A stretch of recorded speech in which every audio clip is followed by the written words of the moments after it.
નમસ્કાર મિત્રો, ગુરુ પૂર્ણિમાના કોટી કોટી પ્રણામ. કપિલ ભટ્ટ,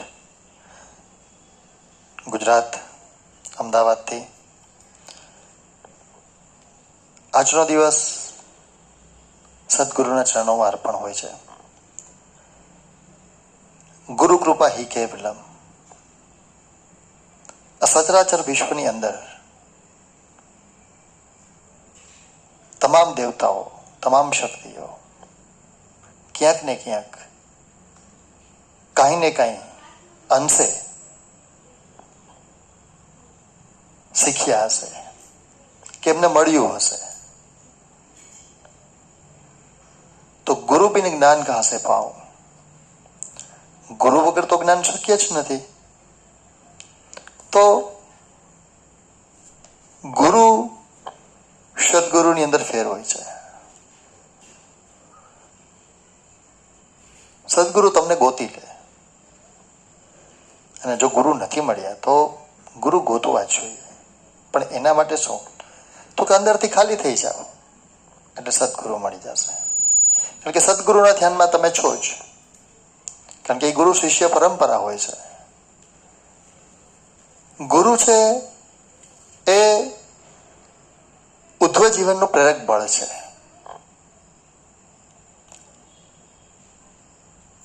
ગુરુ છે એમની વંદના હોઈ શકે, પૂજન હોઈ શકે, કીર્તિગાન હોઈ શકે. મિત્રો,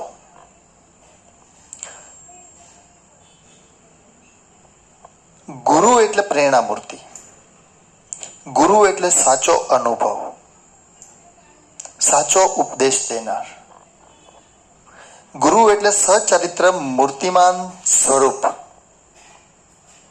શ્રુતવાન શ્રેષ્ઠ, જ્ઞાનમાં ગંભીર, વ્યવહારમાં વરિષ્ઠ, ધર્મ મર્મગ્ન, નીતિવગ્ન, પરિહિતમાં સદા નિરત.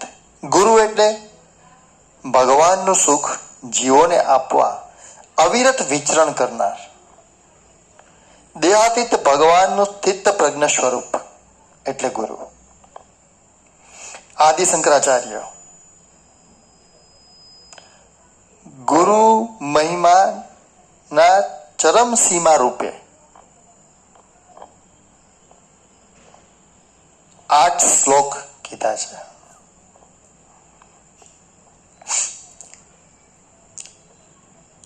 સદગુરુ ના ગુણ તમે ગમે એટલા લખો, સાહેબ ઓછા જ પડે.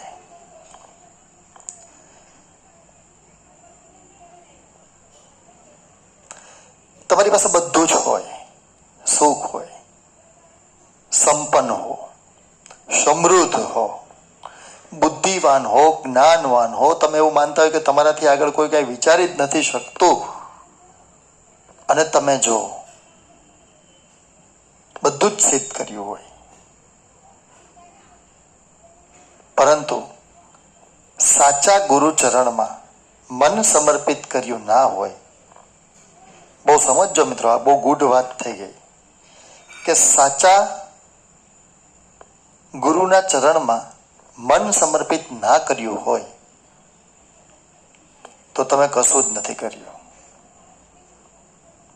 કારણ કે અનંતને ભેદનાર, કે જે તમને બુદ્ધિ આપે છે, મતા આપે છે, વિચાર આપે છે, કે તમે જે કાર્ય કરો છો એની સફળતા આપે છે, એની પાછળ ક્યાંક ને ક્યાંક ગુરુ કૃપા હોય છે. કારણ કે બધા ગુરુ એના શિષ્યને કંઈક શીખડાવતા જ હોય છે. આપણા કૃષ્ણ ભગવાનની ખબર છે, કૃષ્ણ જગતનો નાથ છે. ગુરુ મહાદેવ આદિ અનાદિકાળથી, ગુરુદેવ દત્ત, રંગઅવધૂત મહારાજ, બજરંગદાસ બાપા, રામકૃષ્ણ પરમહંસ, સ્વામી વિવેકાનંદ. તમે જુઓ કે જેને કાંઈક ને કાંઈક ક્યાંક ને ક્યાંક મેળવ્યું જ છે અને આપ્યું જ છે. તો ગુરુ અવિરત વહેતી નદી છે, એ તમને આપતી જ રહે. પણ શિષ્યનું કર્તવ્ય છે કે એમને ત્યાં ઝૂકી જવું પડે, અને સાચા મનથી નિસ્વાર્થ ભાવે, તો જ ગુરુ કૃપા મળી શકે. સાહેબ ગુરુ છે એ કોઈ સિઝન નથી કે આજે આવ્યો ને કાલે ગયો. ગુરુ છે સાહેબ વિઝન આપે તમને. ગુરુ તત્વ છે, ગુરુ શક્તિ છે, ગુરુ સત્તા છે, ગુરુ સર્વસ્વ છે. તો ગુરુનો મહિમા તો ગાવ એટલો ઓછો છે. તો ગુરુના ચિંધાડિયા રસ્તે ચાલી શકાય. ગુરુ કરે એમ ના કરાય મિત્રો, ગુરુ કહે એમ કરાય.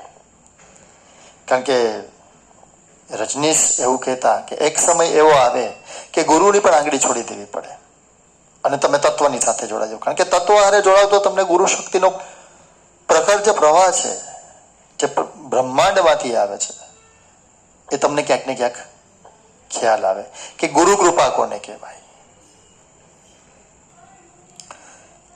ગુરુ ભેટે તો ભવરોગ ટળે. ગુરુનું મૌન પણ વ્યાખ્યાન બને. ત્યારે શિષ્યોના અનંત સંશયો ભેદાઈ જાય સાહેબ. કારણ કે ગુરુનું મૌન છે ને એ બહુ જબરજસ્ત હોય છે કે એમના મૌનની અંદર તમે જો ઉતરી જાઓ કે એમની સાથે વહી જાઓ તો તમારો અનંત ભેદાઈ જાય સાહેબ. અને આ નરું સત્ય છે. કારણ કે ગિરનારની ગોદમાં હું ફર્યો છું, મને ખબર છે કે ગુરુ શક્તિ, ગુરુ તત્વ, ગુરુ સત્તા શું છે. દત્ત મહારાજના બિરાજમાન છે, સંતો મહંતોના બેસણા છે ત્યાં, નવનાથ 84 જોગણી જ્યાં બિરાજે સાહેબ. તો એ ગુરુ કૃપાથી છે. તો આવું કંઈક ને કંઈક હંમેશા માટે શિષ્યને આપતા હોય છે.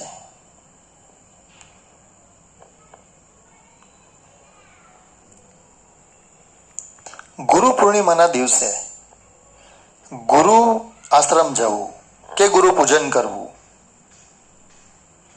એટલે તેમના આદર્શ પર ચાલીને ગુરુરૂપ થવાનો અવસર છે સાહેબ. કે યોગીજી મહારાજ કહેતા કે ગુરુના ચરણોમાં રહ્યો તો સદાય આનંદ જ હોય. સદગુરુ કૃપા હિ કેવલમ. એથી જ એવું કહેવાય મિત્રો કે નરસિંહ મહેતાની ભક્તિ તમે જો સાંભળ્યું સામેથી આવતો સાહેબ.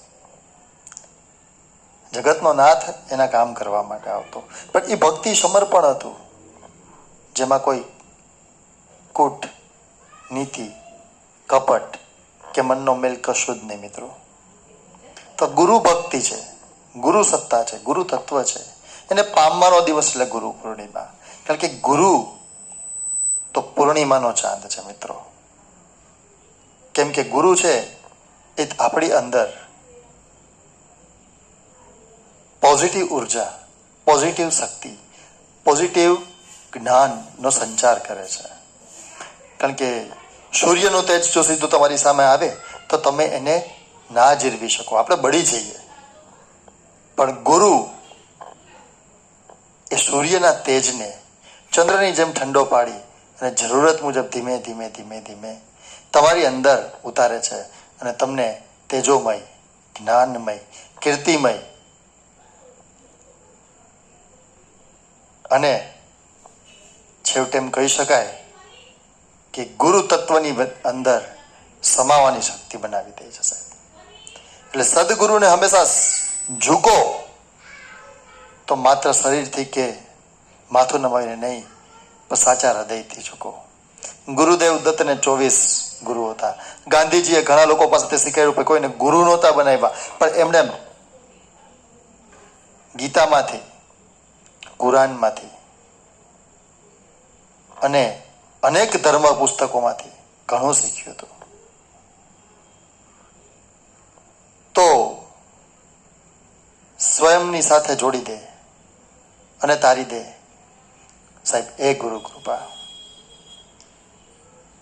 અખંડ કોટી બ્રહ્માંડ નાયક રાજાજી હરિરાજ સદગુરુદેવ ભગવાનની જય.